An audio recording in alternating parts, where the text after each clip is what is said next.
pancen kowe isih prawan gelem melu aku yo. Dateng pundi? Nyang kraton Mandura. Kabeh mbokmu sak sapa iki dulur-dulurmu kabeh melu aku. Bumi gonceng langit klap-klap katon lir kincanging alis. Risang mawe gandrung sabarang katulo.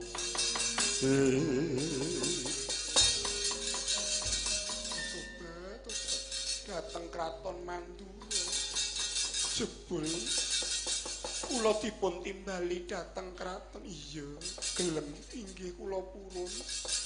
Keparengipun warta ajari tata susilaning kraton. Mengko bakal kinarya patah dhaupe sedulurku kakangku Kakrasana. Katobat inggih Raden Ayu inggih. Mae apa nduk apa? Melu yang kraton Mandura ya. Ya. Kae si Munirah karo si Anis melu enu. Timbang kowe nang kene ae nyang kraton golek panganan enak. Ah kula kena madang iki kok madang iki ndi? Madang Nis.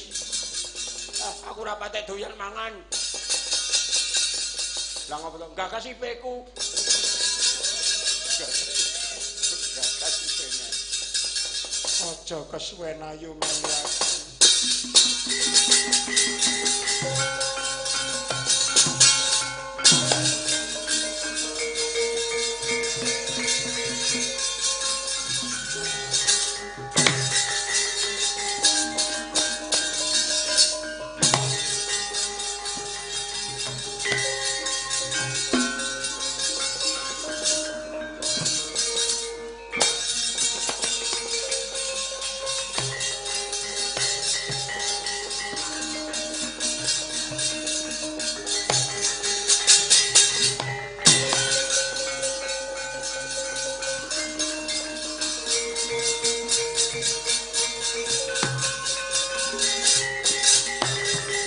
Marino sumupang bangarno ati netraning ukarapo sabdaning kukiloring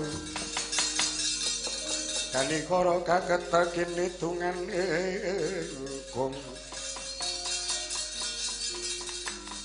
kowe kok kaya wong gumun wertining seinggih bar pisan kula dereng nate midak papan ingkang kados mekaten Raden Ayu batobat.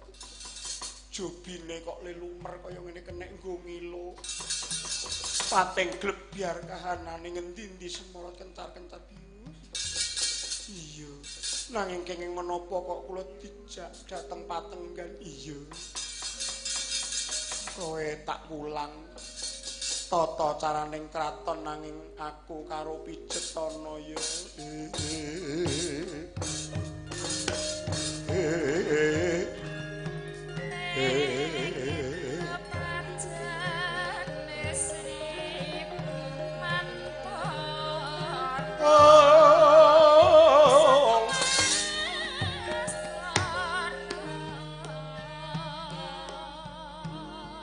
Wertining sih wong wadon kraton iku kudu ngreksa ayune. Ya ayu lair nanging uga ayu batin. Ayuning lair mangune ndahing raga. Linambaran susilaning tanduk patrap luhuring tata krama. Nanging ayuning batin duwe watak setya. Nek wis winengku ya kudu setya samubarange. Setya marang gawean, setya marang ratu. Setya marang dharma sesanggeman. Lemijet iki ya sing rada seru. Rada munggah. Ora susah pekewuh. Nggih. Kocap kacarita nalika semana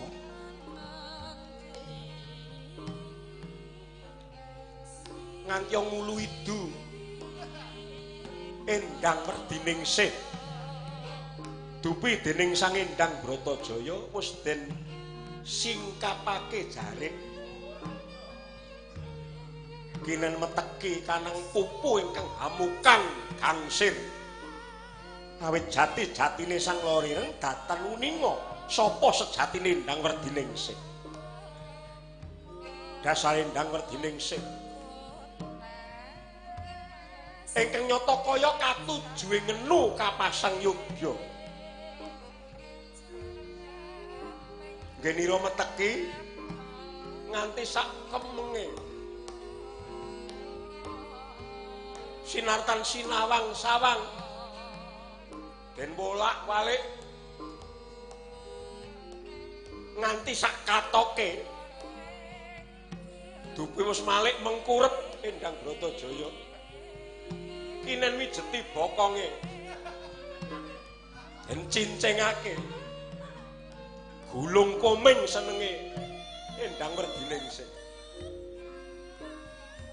durung nate nguninga ana bokong kang apike kaya ngono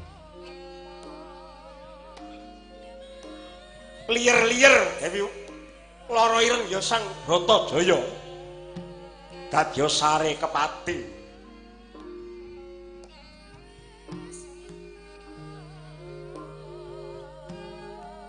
dumading wewayangane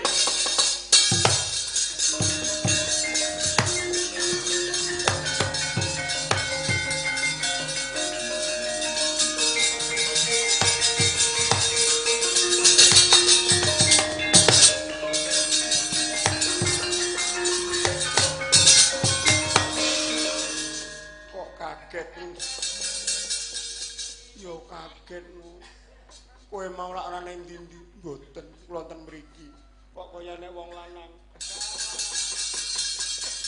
mboten wonten sinten-sinten ya wis tiwas aku pas mleding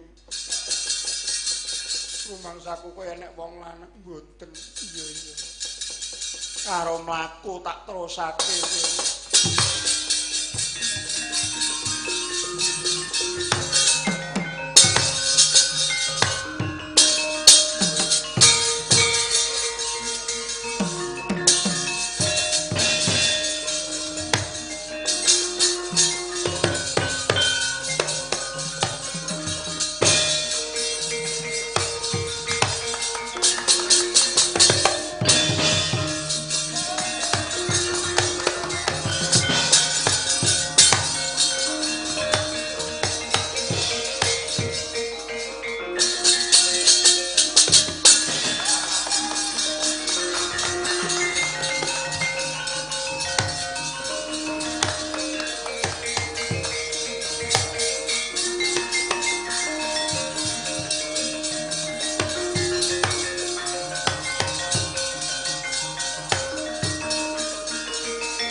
Ingsun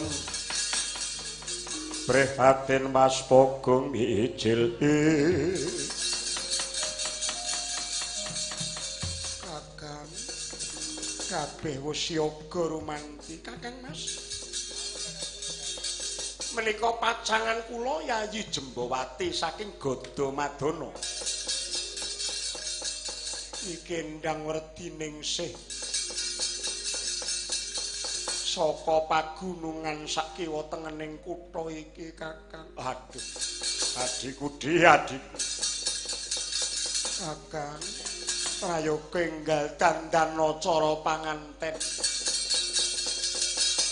Werdiningsih wis tak ulang tata susilaning kraton.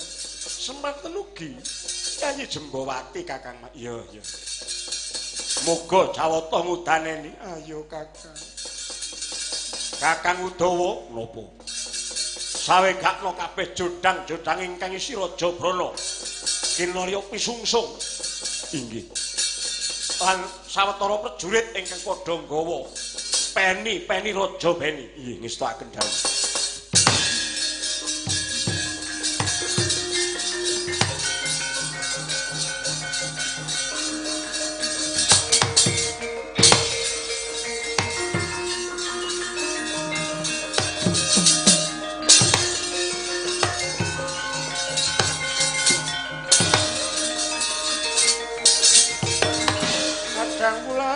kekencaran padanging purnama sidi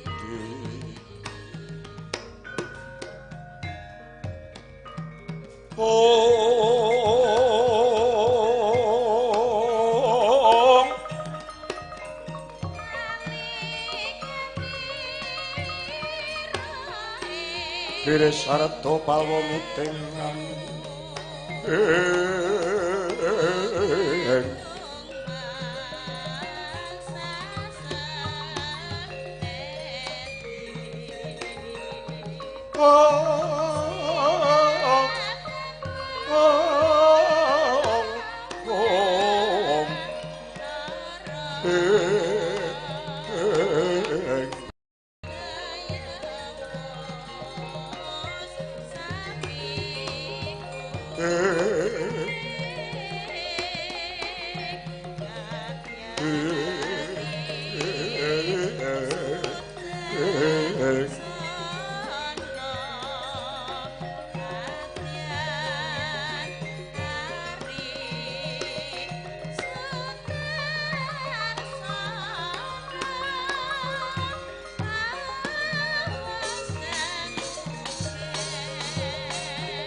pepak sinarojang genggeng tarup-tarup makajangan swasana endahe dilamunta dinulun Narpati Mandaraka Prabu Salya ingkang arsa miwaha siwi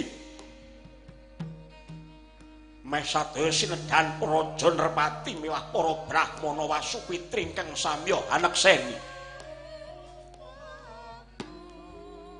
nanging dupi mulat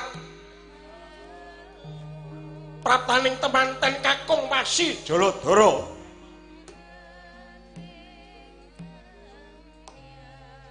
pus nganti patah sakembaran nenggih ingkang sinebat manita saking Parden dupi Sang Narpati Salya mulat Dewi Bratajaya miwah Sang Narayana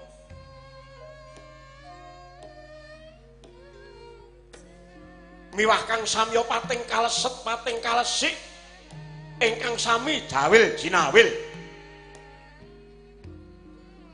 tuwuh tandha pitaken lebeting manah mangkono pangucape Narpati Mandaraka Rukmarata wonten dawuh ora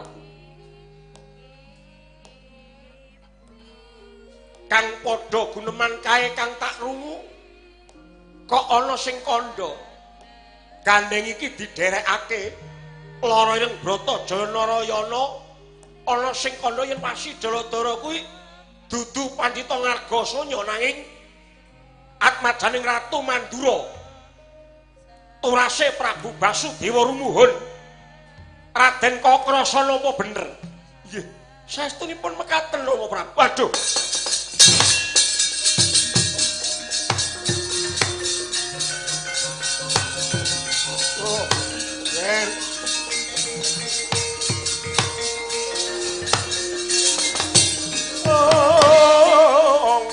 Gontang mening samudra nglangut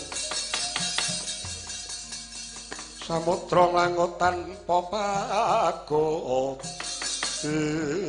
wadah aduh nggih kula nyuwun pangapunten ingkang agung kapejana pun bapa nderek bapak pisan kula mboten legewa lan mboten gaito menawi sejatosipun paduka anggere anak anom Kakrasana nggih sineksen jagat saisinipun kula titip getih setetes daging stampet wujudipun yoga kula ngantos sing benjang katresnanana nggih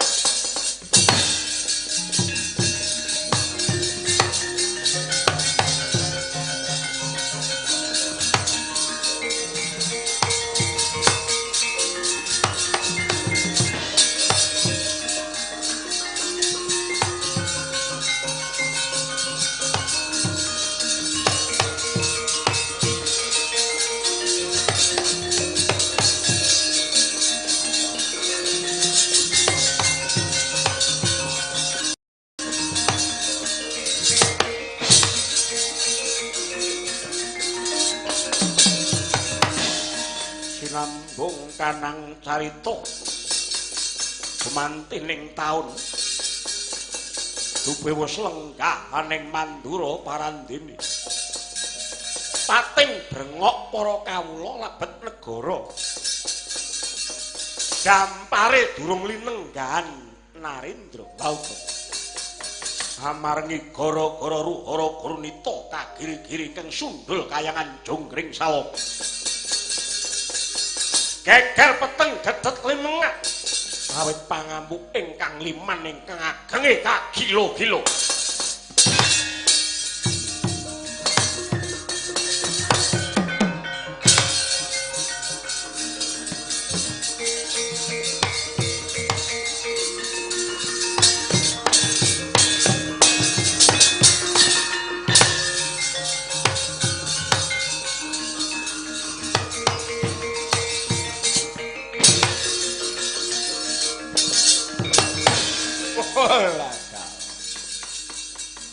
Naga prasanta kula wonten dawuh dewa tak enteni ucape kok kaya ngenteni sileming bawa gabus kumambanging padu hitam wiwit angkatku saka negara Giri Wedar nganti tumeka ing ora-ora repat kepanasan nanging aku mung dinengake wae Druhun nadyan aku wujuding satu kewan bebrangkangan nanging aku sipating Nalendra ingkang mengku bawat praja ora kleru yen to aku duwe pangidam-idam kepengin garwa tetungguling widodari Parmaduka Gusti Puspadentus yen to pancen dewa ora cetha pangucape kayangan tak walik dadi marcapada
Mubala kaya laron ora wedi entek nalarmu Bathara Brahma untal mah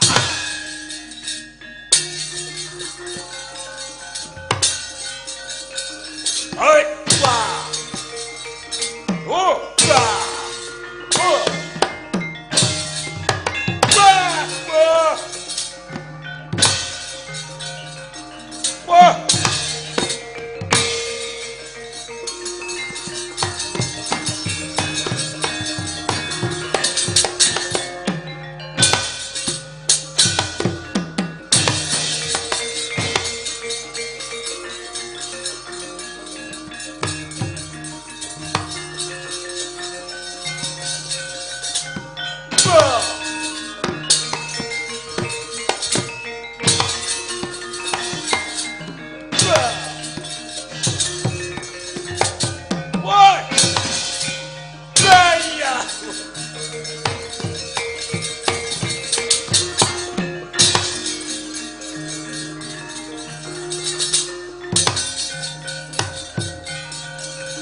semaning jajalanan. Ayo apa abang? Kowe ratu gajah bisa tata jalmu ayo entekno gaman. Guntur dahana mbleduk wandang.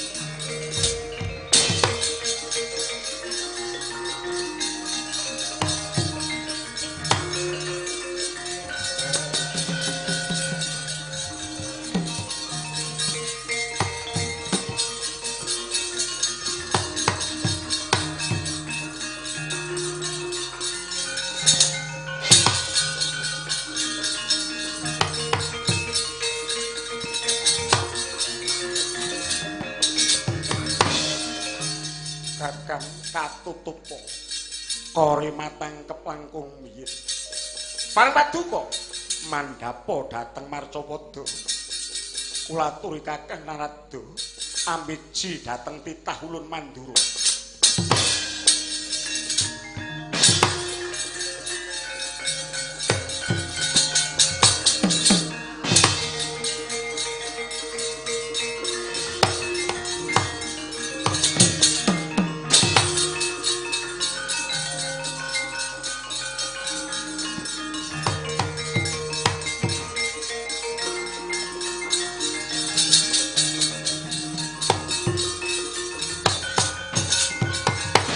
Nyugata marang suring prang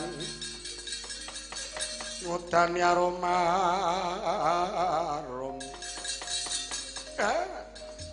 ragencang wak ya kakrasana wonten dawuh buku ya yektine jagat iki hara geger ruhara merga gedhene ngangkara murka kang tuwa saka moganing ratu Giriwedhar. Prabu Puspadenta kuwi dudu buta nanging wujude liman. Ingkang gedhene kagila-gila tata sekti kalintang. Ngrabasa kayangan. Nyuwun jodho widodari Betari Supraba mula kang sawe iku ning iki dewa kacipuan akeh kang padha kaseser. Tutup wiwara sela matengkep. Sira ulun jago ya ngger kakara sampe. Aduh pukulun. Menapa kasagetan kula saged kaudhokaken lumawan Narendra Giriwedhar. Ya. Ulun milih titah mono wis den timbang bobot njaba lan jerone. Aja sangga runggi dirgama. Ayo tak kanthi munggah dina iki. Nanging paminta ulun aja mbok pateni Puspadenta nanging piye reka gayamu telukna. Nggih ngestaken dawuh kula nyuwun pangestu kula.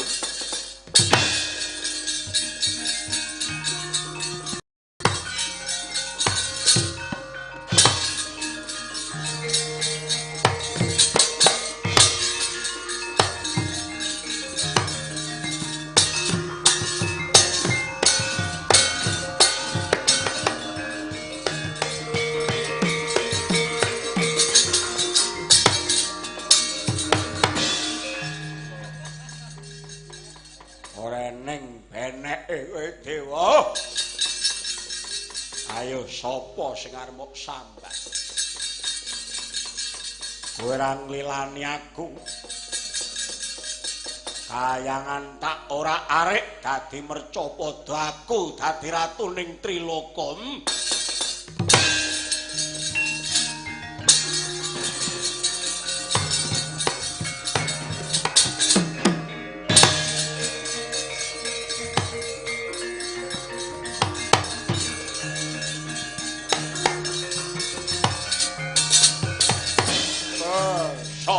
Ngregancang aku Raden Kakrasana saka Mandura. Oh, tegese kowe dudu pengawak cahya, kowe dudu dewa nanging aku jagoning dewa.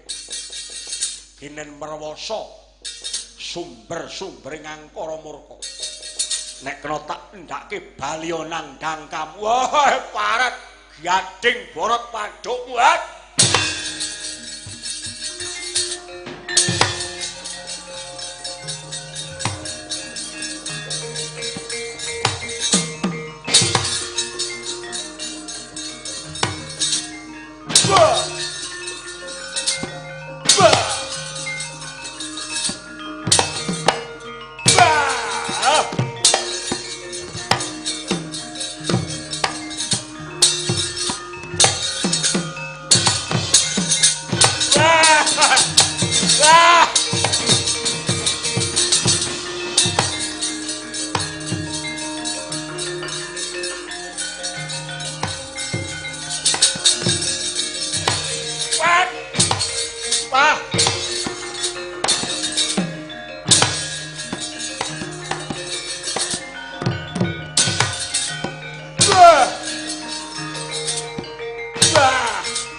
Krida Sanarya Kakrasa binenggang tutuk ing kanan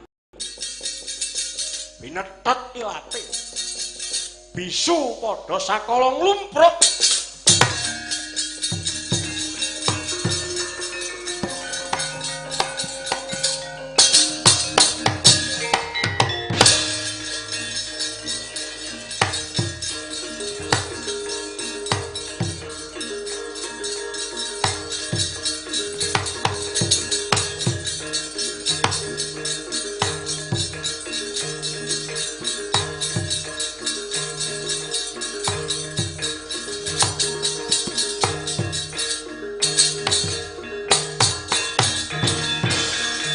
sembah miring ulun kapurba risang murbengrat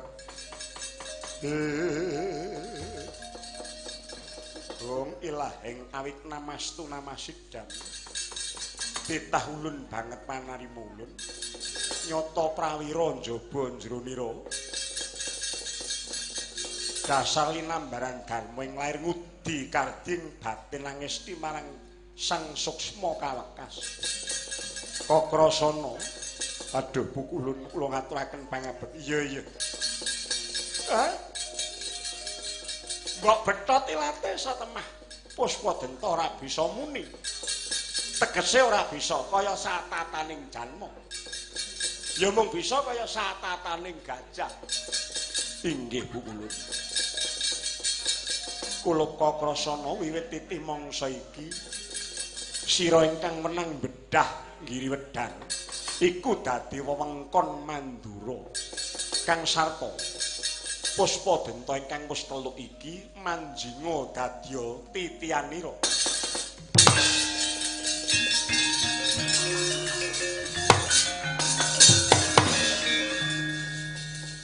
kejawi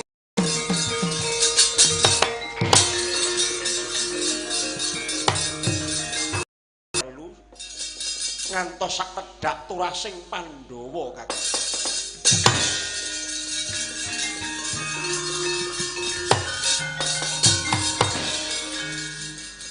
Bukulun sedaya kanugraning kapatedhaning kula waduh Bukulun mboten sepintena menawi katrajukan labetan kula dhateng jagat menika ora nggih malah ulun tetepake wiwit titi mangsa iki sira ulun wisuda madeg Nalendra ana ing Mandura jejuluk Prabu Baladewa nggih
Thank you.